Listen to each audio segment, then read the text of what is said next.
Hello, welcome to Get Your Mind On. I'm Lori Stohs. So I was sitting yesterday having an interview with a candidate, and I was understanding a little bit more about her background and having a good conversation. And one of the questions that I ask is, why are you looking to leave your job? And she paused, and she looked me in the eye and said, I can't work there anymore. And I said, oh, what happened? And she said, it's a workplace that I cannot work in because the manager is very difficult to me. She yells at me, she screams at me, I can't do anything right. And with that, she put her head down.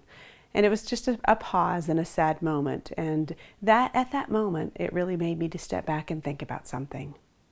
We have something critical going on in our workplaces today, and this is a silent killer.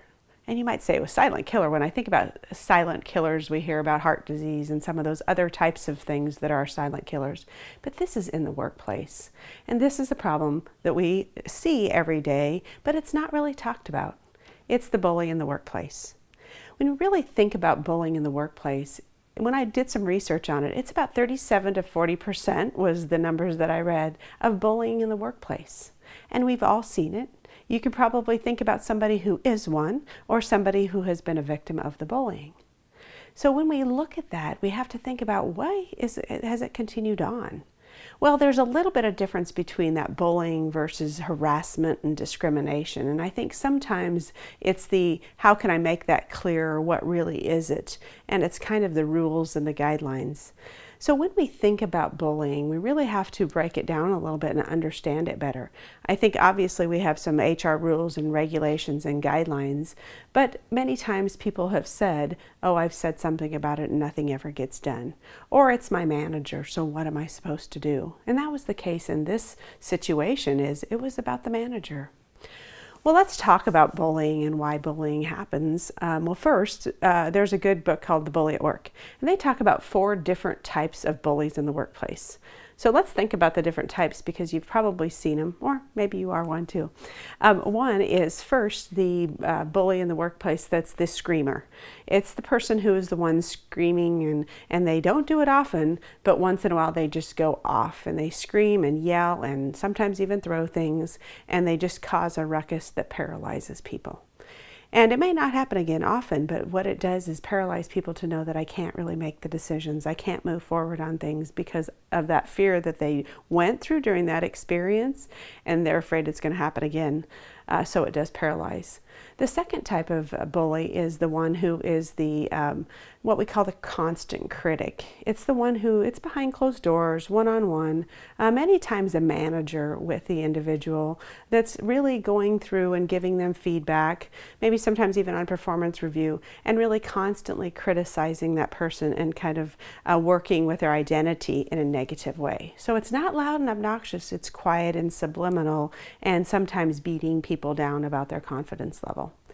Third is the two-headed snake, and that's the one who is the love 'em, most of the time, and the huggy-lovey, and then the bite 'em in the backside, or the kind of gossipy person, the one who is really, doing the two-headed pieces, of an individual. So they're nice to you one time, and then they're talking about you on the other end.